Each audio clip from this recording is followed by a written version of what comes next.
Hello, fellas, and hello, girls. Welcome to the show. It's Off the Terminal, and I am Sandra Phillips, your host. The show is one where I sit down with people working in tech to understand what they do and how what they do shapes the company they belong to. I also talk about how they thrive along the way. Today's episode has one of the most brilliant minds I've ever met. His name is Ayomide, and he's currently a member of the technical staff at Cohere. But most of his tech career has been spent being an AI researcher. So, yes, if you have not guessed already, we'll be talking about AI this episode. So, make sure you listen.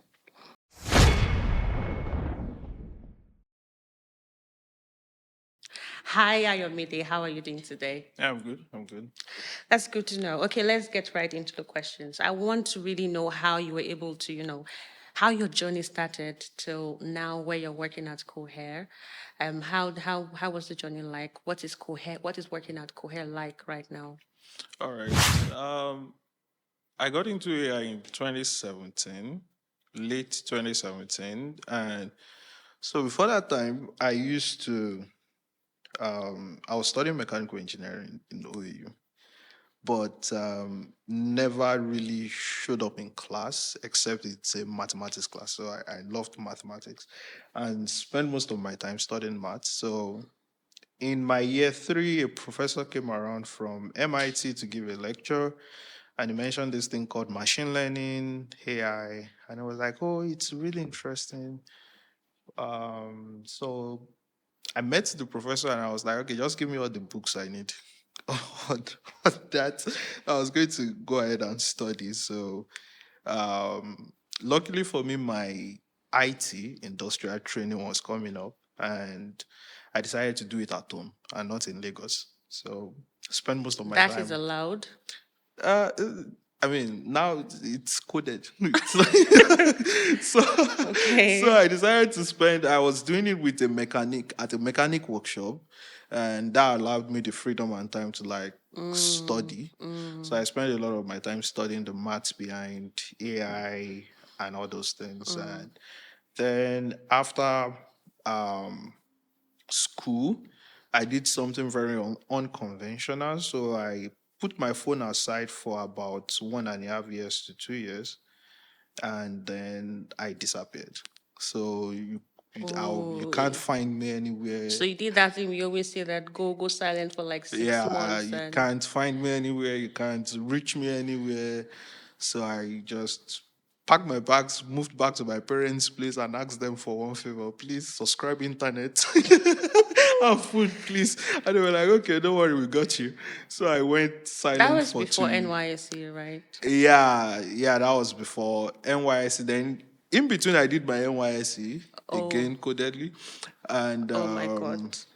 so yeah, so I kind of like figured this was what I was going to do with my life, and just sort of went at it and worked at a couple of places before Cohere. Then in 2023, towards the end of 2023, I stumbled on an application for a research scholar, which was basically early stage researchers in AI who are looking to like work on extremely hard problems in Cohere. And the idea is that you spend like 8 to 10 months with top researchers in the field working on a particular problem, then you publish a paper. So, and That's it's, like PhD at the end yeah, of the it's, day. it's exactly like a Yeah. PhD. And it, it's super competitive, one of the competitive in the world, in fact. And they only pick 6 candidates across the Oh. world. And yeah, so I was lucky enough to be part of the six. And I started my research in 2024, and I published my paper. And then one of my supervisors was like, "Hey, there's an opening on my team to continue work on agents and reasoning if you're interested." And yeah, I sort of took the offer. So where can we find that paper now? Is Yeah, it it's I presented it at ACL, which is like one of the top three largest AI conferences in the world last year. So you can find it on oh, ACL, and you can also find it published on Archive. So Archive is where everybody puts their paper once they have it published. So yeah. that's interesting. But in that your journey, when was the time that your mind went to AI? Like you were mind blown at the possibilities of AI. So I think for me, it started with the mathematics. I love math and I consider it, uh, so I don't want to sound very eccentric. I consider it beautiful, right? Because it could describe things fundamentally. And I love how the fact that we could describe intelligence, in quotes, and neural networks using mathematics. I think that was actually, so it wasn't the programming that drew me to it. It was actually the maths. And the programming sort of like followed. Yeah. But yeah, seeing the maths, I got really, really excited and I was like, yeah, I think I'm going to like settle into this. Yeah. Nice. And what kind of problems are you focused on solving at Cohere now? So working on different kind of problems, I think one recent problem I've been thinking about is the problem of long horizon problems where you kind of give a problem to an AI model or an agent and it can spend like the next 16 hours to like a week working on that problem like a human will. So right now most of the models Do only you have spend like, an example of a problem? yeah, say for example, you decide to like automate your workflow for a week, Oh, right? So okay. say you an accountant, you receive a lot of spreadsheets, and you have to like work on this spreadsheet every day, figure out what the objective is, and so on. And so basically, what you do is that you kind of delegate to the AI model. So when Yeah. the spreadsheet drops to the AI model, it can go through your probably your Slack messages, your emails, and pull the objectives out and say, Yeah. okay, I know what to do. Also, you are running.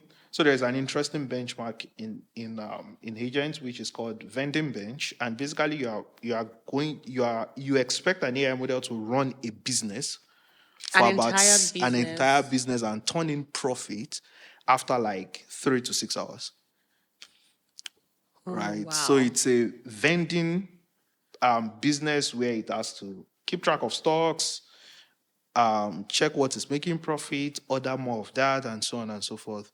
So it's kind of like a benchmark, and yeah, those are kind of like the problems I'm interested in, and also continual learning, which is it keeps improving, right? So beyond just what it was trained on, if it sees like a new, interesting way to solve a problem, you want it to also remember that. Oh, And yeah, so those are the kind of like two problems. that's impressive because I can see its users in businesses. Businesses are going to really want to jump on that. Yeah. Now I'm interested in how your day is like a typical day because it seems like you're doing a lot in a day as it Yeah. stands. I want to know how it is. Okay, so I mean, for me, I wake up relatively early, so I wake up five a.m. Then I go for a jog. You jog. Yeah, I go for That's like nice. a 4 to 5 kilometer jog in the morning, just to get my head straight. And then I start working really early, sometimes 7 a.m., 7:30. I'm seated and I work uninterrupted till 12:30.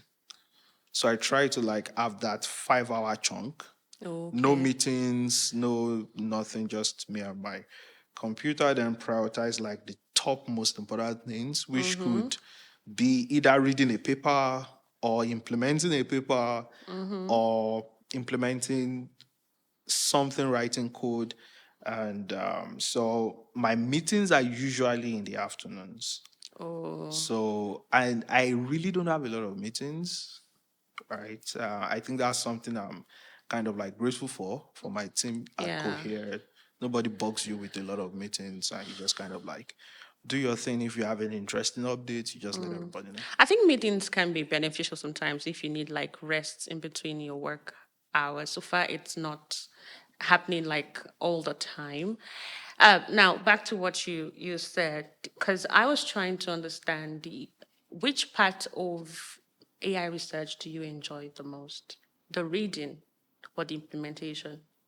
Oh, that's that's a good question. So I think yeah, the reading is interesting, at first I enjoyed reading papers, but you quickly find out that some of those papers are not, some of them are not that useful. And Do you doze off when you're reading some of the papers? okay, so I have a funny story. Okay. So when I was studying probability theory, um, in was it 2020, yeah, 2020, 2021, I was studying probability theory. I used to doze off on probability theory because I it don't was even so remember it. it was so boring. Okay. But then I think one thing I've learned is that boredom is part of the journey, It right? So you is. just kind of like push past it, Yeah. right? Because you are bored doesn't mean you shouldn't be doing that thing. It's just, yeah, you are just bored, right? So I would often study for 1 hour, I would sleep for another hour, then wake up, study for another hour, sleep for Sleep for another hour. another hour. Yeah, so, but right now I think implementing papers, I find that really interesting because you are much more interested in does this work, Yes. right? And you are trying to replicate the results they claim they have from the paper. So you want to find out, okay, does this work? Am I able to replicate it? Because science, to quote, what's his name again? I think Karl Popper, who is a philosopher of science, says that science must be falsifiable. So, which means you have to, you should be able to say that, okay, I can replicate this, which means that you should be able to falsify it. So it's not like something that is cast in stone, right? Everybody should be able to poke at it and say, okay, yeah, it's oats. Yeah. So implementation at the moment. Yeah. That's good. That's good. Because I think for me as well, when I'm learning something new, even if it's watching a video of YouTube or Udemy, I'm dozing off straight away. But I can code for 5, 6 hours straight and not Oh, bother, nice. especially when you're trying to fix a bug that is Yeah. hidden somewhere. Quite stubborn. So that leads me to my question. What percentage of the research you do actually makes it to deployment? And when your research doesn't yield results, do you feel frustrated about it? Oh yeah, absolutely. So I have a recent memory of that. So last in 2024, um I was working on a problem alongside some researchers, and we're working on this particular problem that has to do with long context, increasing the context window of models. Back then, models still had like the amount of information you could put in their context was really low. So we're working on like something that could be very fast, but at the same time allows you to put a lot of information in the context of the model. And in February, Google released a paper that Okay. completely destroyed everything I was working on.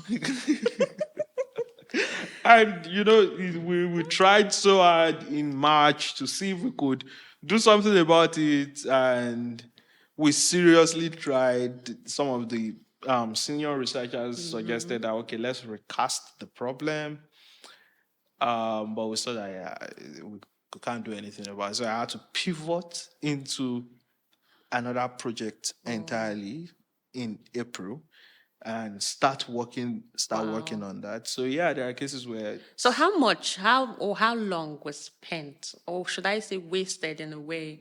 yeah, I think I wasted about 3 months on that, because the plan was that I would finish it in like 3 to 4 months or 5 months, Wow. and then move on to the next problem, right? But yeah, Yes. it just got destroyed. That has to be very, very frustrating. Now, how often do you think that happens, like, in a year? Yeah, I mean, if you happen to be working on a problem that everybody is working on, so I think we're getting to a point where even though you might not know the details of the problems people are working on in other labs like OpenAI or Google, I think everybody kind of have an understanding of what people are working on, the kind of problems they are working on. Yeah. So if you are working on a problem that is kind of like a hotbed, what everybody is working on, I think, yeah, you should expect a bit of disruption every now and then, Oh, right? Because we are in a field where 6 months ago is already considered old, right? So yeah, you are moving at like speed of light. So I'll assume that you have a few contacts in different research labs so that sometimes you collaborate and sometimes you say, okay, stop, I'm working on this. Don't come on to my own work. I mean, that's a good strategy. You know,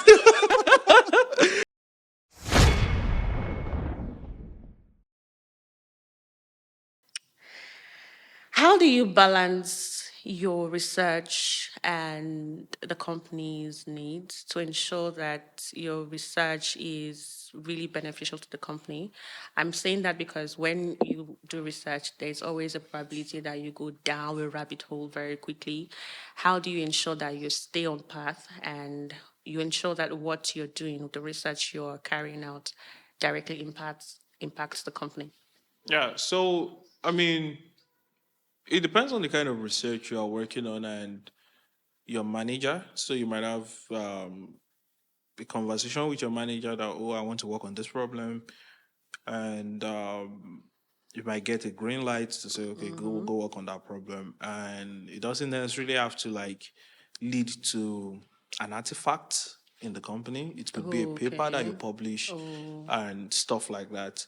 And I think one thing I'm learning to do now is have short-term goals, which is research that lead to direct impact, and also have mid-term, long-term goals, which are Okay. research that can take like 6 months to a year Mm. to kind of work on. So yeah, I think in the end, Korea is a great place to like work with quite a number of people. You can talk to people and say, hey, I want to work on this. What do you think? And they kind of like give you an advice of, okay, we could look for the low hanging fruits, right? That can benefit us. So kind of like work on these and put this in production. And also there are cases where, okay, everybody, the priority is like, we're working on this problem because it's super important for the Yeah. company. Let's go work on this and stuff like that. So it's a mix. Yeah, but yeah, I think it's just balancing your long-term goals with what the short-term goals are. So work on long term, work on short I'm term. trying to understand the dynamics of that because are there not times where you're working on two or three different things at the same time? Oh yeah, absolutely, absolutely. Do they not clash? Yeah, I mean, so I think that's where priority comes in, right? So there are things that are like super important, and when you have conversations with your manager, you know what is top Yeah. of your priority list, right? Then you kind of like work on those problems, right? So what I usually do, or to make it really, really concrete, is that I push all top priority problems to the morning. Oh, So okay. that 5 hour window is to work on top priority Yeah. problems. Then towards the end of the day, you work on those other things you find interesting and stuff. Do you ever have to do with context switching in a way that, for instance, if I was working on a project that uses like a different programming language, say Python, and then in the afternoon I have to use say JavaScript, and then all of a sudden I'm using Python syntax for JavaScript because my brain has not, No, okay. yeah. Does that ever happen to you as well? I mean, I would say the way I context switch, not with programming language because I use just a single programming Yes. language for most of my work, is that I nap. So Oh, so you kind of I like take reset. a quick nap, like 30 to 45 minutes, then I reset, then I'm Oh, back okay. at another problem, right? So I discovered that napping actually helps me reset really fast, right? So yeah, to my manager that might be watching this, there are times when I'm not on Slack, so I'm actually napping. But yeah, I just kind of like nap to like context switch to a different Yeah. problem, because coming from another problem to another problem, you might be in a specific frame of mind, but like Yes, yeah. yes, So that's yes. how it works for me. That's true. I should probably use that as well. It's just I tend to sleep for longer. If I try to take a nap, I have to set an alarm all the time. So I want to know now, what trade-offs do you think matter most when building or designing LLMs. LLMs? What trade-offs do you think matter most? Are you talking about the cost, model size, and stuff like that? I say that because I was using ChatGPT recently as well, and I saw that it had become terribly slow, but it still gives great responses, and it works. But at the same time, there might be better options coming up, and you might want to switch to those. So how do you even decide which trade-offs matter most? Okay, great, great. So is ChatGPT slow because it's thinking or it's just slow? It's slow because it's thinking. Even outside of thinking, it hangs a lot now. At least for me, it just hangs a lot. Oh, okay, okay, okay. So to OpenAI that is watching this, yeah, that's a customer No, suggestion. because I've also seen people say the same thing. Oh, Because I thought really? it was just me, and people have been saying that it's been slow recently. So, I mean, in terms of trade off, it depends on what you are working on, right? So, there are cases where you want an all powerful general model that is a model that can do everything, Yeah. right? You want it to be good at maths, you want it to be good at code, you want it to be good at every single thing. And usually, bigger is better. So, the bigger the model, the better it is. The bigger the model, the more general it is. So if you are looking at applications that are super general where you can't tell what kind of problem the user might come with, then you want a really, really big model. At that point, you can't really cut down costs, although there are some engineering techniques that you might be able to do to like cuts down a little bit, but then you want the full capacity of the model, right?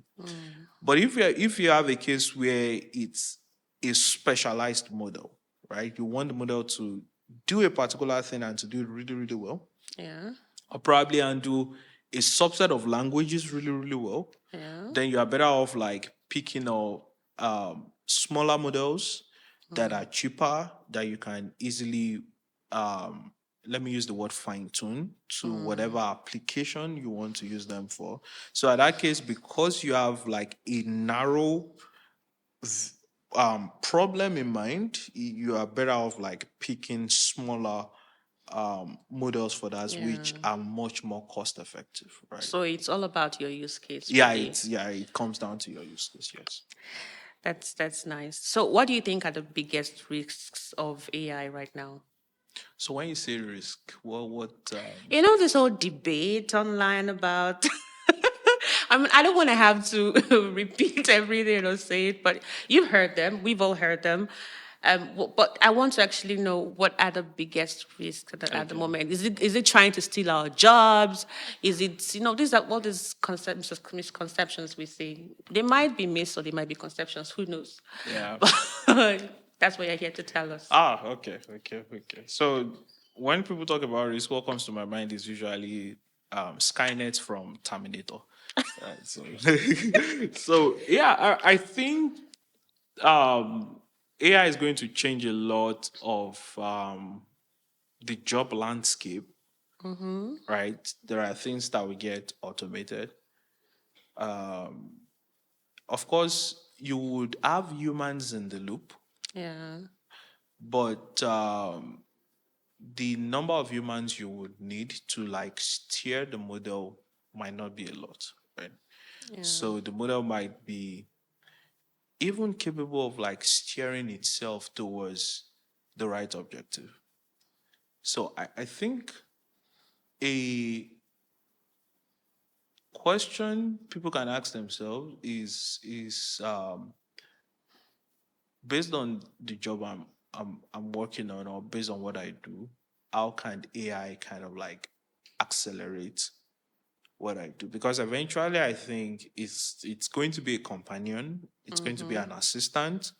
So which means um there is still always going to be humans in the loop to some extent, and humans that are able to like use these models really well would replace humans that can't use the models. So what would happen to the other humans? They would just be among the unemployed now. Yeah, I mean, the likes of um, Mark Zuckerberg and Elon are advocating for a universal basic income that we Oh, should pay because they know what's humans. coming.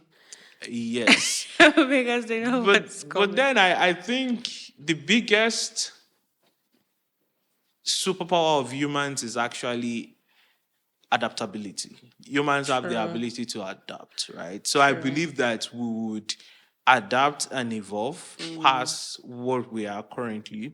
Of yeah. course, I won't sit here and say some jobs won't get eradicated. Some might Yes. get eradicated, but I think new jobs will also come into the picture. True. So yeah, it's I mean it's difficult to predict what the future will be, but I would say whatever you are doing, you should like get into using AI to automate some of Or those things. maybe AI can decide to run a business for people who are unemployed. But if Ha. everybody has a business now, who is going to be the consumer?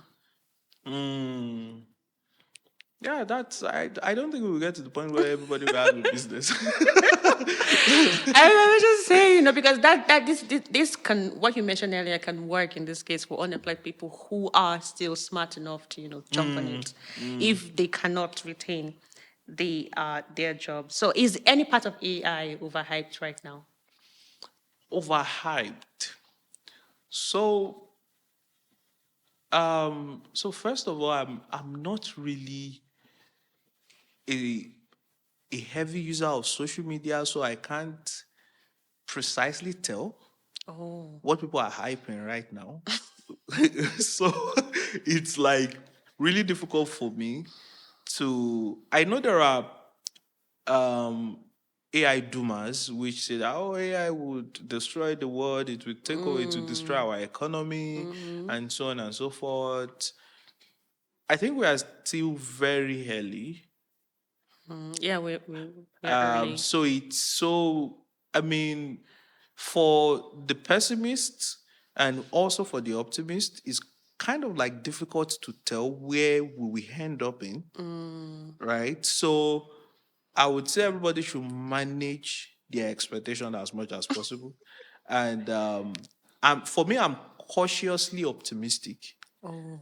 right, about where we would land. But yeah, I think so. In terms of the specific hype points, I can't tell precisely, but I think everybody should manage their expectations as much as possible. Well, we cannot say the things they are overhyping is impossible as of now. And I honestly don't think that AI is really that early, because it's going to be learning at a speed that we don't even know about yet. So who knows what might happen in the next year or 2 years and all that. That brings me to my question. In the next decade, what do you think AI would be able to do that seems a bit unrealistic right now? Good question. Good question. I think for me, one thing I'm really kind of like interested. I think quite a number of AI researchers are also interested in this. Is AI being able to make a scientific breakthrough? Right. So you have a Oh. case where you can write a paper and you would have the name of the AI on the paper as a collaborator. Now, how can businesses, especially in a country like ours that is still developing, integrate with AI safely? Yeah, so I'm going to do some shout out. I want people who run um, food businesses and restaurants to check out Binkbe AI, Oh, which is okay. a startup by a friend Oh, of okay. mine. And also check out Speech AI, which is an AI model for um, local languages in Nigeria. Oh, okay. So you can So learn any language. yeah, yeah. Oh, that's So nice. those are like two startups friends of mine Okay. run, and they are working on really, really interesting problems. And also check out Cohere. So Cohere is also a really great um, platform for businesses, especially for boring office work that you want Yeah. to automate, and you just want an AI assistant to like sit in there and like help out queries and keep your data secure, right? Yeah. I think data security is something that is super important to us as Korea, which we prioritize. So yeah, those three um, companies, being AI for people working in the food business, running a restaurant, speech AI for people building applications that have to do with local languages, like learning platforms for local languages, and also Cohere for business automation, banks, and all the likes. So yeah. So basically, what you're saying is if you don't have an expert in that area that can help you integrate safely, find a reputable company that can Yeah. do that for Yeah. you. That's good. That's Exactly. good. And I want to know now, what's your strong take on AI that probably other techies would disagree with? So um, I used to think that we would arrive at AGI, which is artificial general intelligence, which is this idea of having an AI that kind of like a digital god, Okay. right? And so right now, I think my views on that are beginning to change. Right, we're going to have a really really good AI system, AI models that are capable of doing a lot of things, but Yeah. I don't think we would get to the point where we would have a single system or a single model that is capable of doing everything better than humans. I think we would have like a network of models that would do things rather than a single model that is capable of doing everything. Right. So yeah, I think I'm kind of leaning towards the human side now, not the AI. I mean, that's good. Yes. Please lean lean a lot more into the So human yeah. side. We don't want Terminator to be our reality. But To be a I think reality. the interesting thing about Terminator, if I still remember correctly, about Skynet was that it morphed into this system that could produce other robots, Yes, other yes. robots, right? Which is really, really scary because that means it could control an assembly Yes, plant. I think a lot Could of people are scared about that as well. They don't want it to be such one of these Hollywood movies, these horror Hollywood movies. I don't think I mean it's difficult to tell, but I don't think we would ever get a model that would do that to us as a race. Okay. That would outrightly flaunt our orders. I think there are a lot of scientists working on AI safety, making sure that AI is well aligned with human values. Yeah. So, and I think we have a lot of smart people working on that would make sure that we don't get to that point. Yeah. So you see, guys, listen, we're not going to be taken over by AI, so you can rest easy. That's what Ayomide said. So I want to ask one last question before we round up. What can someone do to, become an AI researcher? What skills can one gain? Yeah. So I think back in 2017 when I got in, I think things have really, really changed compared to now. I think a good um, entering point would be to just start off reading some of the important papers Okay. that have kind of like led to where we are right now. Okay. On this same, is it ACL you called it? Archive. So archive is Okay. ARXIV. But there are papers like Attention is All You Need, which is like the 2017 paper by Google that led to what we have. now. Then the GPT-1 paper, which is generative pre-training, the paper on that. Then the GPT-2 paper, which is language models are multi-task learners. The GPT-3 paper, which is language models are few short learners. Then the Instruct GPT paper.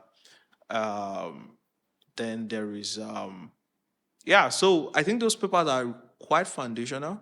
And there is this beautiful book, which is kind of like an ongoing book by a professor from Stanford, Speech and Language Processing. It's an online book, and it has virtually everything you need to get started on natural language processing So at and least LLMs. understand Yeah, it. and understand it from Yeah. a theory point of view, and also implement as much paper as As possible. possible. I think people have implemented a lot of papers over the years, so you could easily find implementations online. So yeah. So that's if I were going to. Yeah. And I would expect that as you go, you pick up the necessary mathematics which you need to understand. So we need to go some of. back to school now and learn the YDX. Is that what I mean, you could. So there's this. Yeah, that reminds me. So there's this book, Mathematics of Machine Learning, by I think a professor from Imperial College, Okay. which is like the first part of the book is dedicated to all the maths you need. Okay. So I think that's also a great book to get started with. So you're saying we should do the boring stuff like Yeah, reading, yeah, reading, you have to. reading as many books and papers on machine learning and AI as you find. Oh boy, you've got a lot of work to do. And then once you do that, how will I prepare for a job then? Yes, once you have all the knowledge, and I think, to be very honest, I think the easiest way to get a job is to like do a big project and just put it online. And just put it on. Just put it on LinkedIn, put it on Twitter, talk about it, and there are companies that are constantly looking out for talents that are interested in talent. So yeah, just put I whatever you mean, want. not everybody likes to, be out there. Some people just like to be hidden in a way. You understand? And we see a lot of noise on LinkedIn, for instance, now where everybody is talking about something, or maybe they are copying content from another person. And you kind of feel like this is not real. Like it's not the kind of content I want to be putting out anyways. I don't even know what kind of content I want to be putting out, right? So I think in the case of AI, right, especially when you are at the very beginning, you are not a content creator. You're trying to get a job.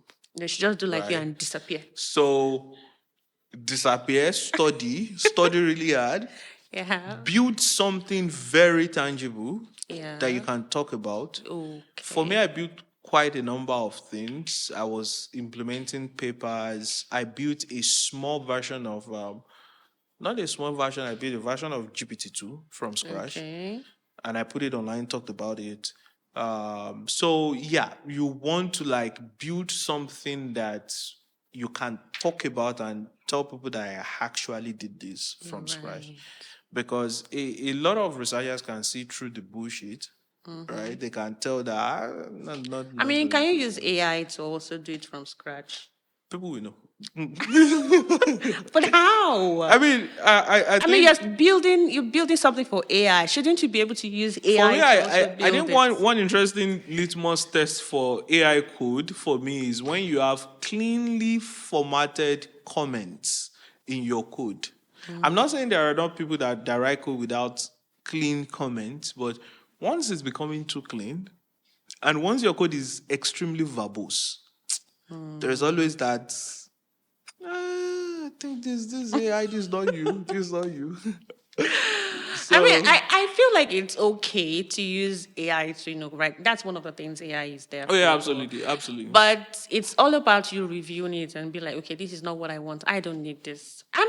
For one, I don't like leaving comments on my code for some reason. I just feel, except maybe it is important I do so I can have some context when next I go back. But I don't like having comments. It's just, I don't want to have so many lines of code to read. So I don't want that comment. And most of the time, it tells me exactly what the code would have told me otherwise. So I just prefer not to. So even if I was going to use AI, I would just be deleting all the comments.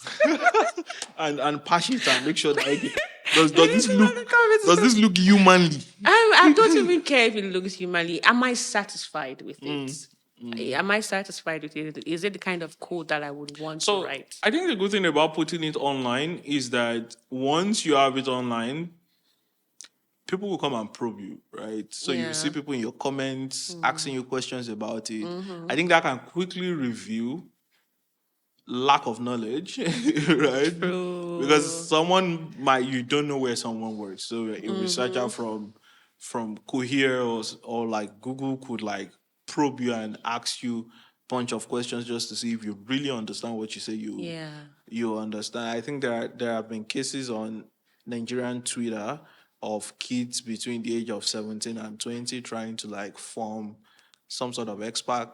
Really? And they come online and like write all these interesting. You know, like this guy, what you are saying? Okay, oh. I just like this is not it. There was a case that I had to comment on. I came online and I saw this 16-year-old bragging that. I mean, no offense to 16-year-olds. There are some that actually. Oh, of course, Yes. of course. Bragging about building an LLM from scratch that can rival OpenAI. And TechPoint actually did a piece on it. And the CEO of TechPoint posted it on Twitter. It's a good story. My friends were tagging me like, have you seen this? Have you seen And I went online to see, I was like, no.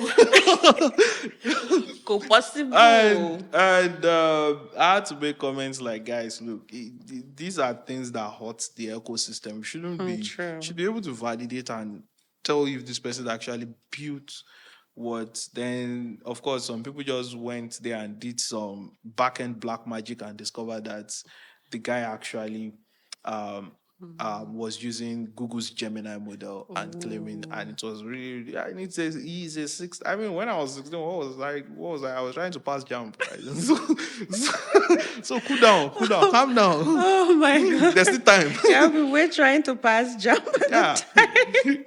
Pass them jump and pass jump. Well, thank you. Now I want to do something lighthearted since we're kind of like done with our show now.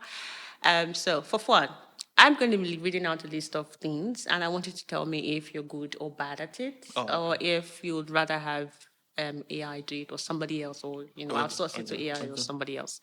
So, are you ready? Yeah, let's go. The first one, of course, which is very obvious, is cooking. Outsource. All right, writing emails. Outsource. To who? I mean, it's so difficult when you are trying to write an official email like, hi there, best regards. Yes. My name- ChatGPT does that for me. Yeah. So it's too I boring. think Gemini is now integrated into Gmail, and I could just use it to draw. True, there's that too. Sharp. Remembering names. Oh yeah, I'm good at remembering stuff. Yeah, so That's good. Unlike me, replying to messages on time.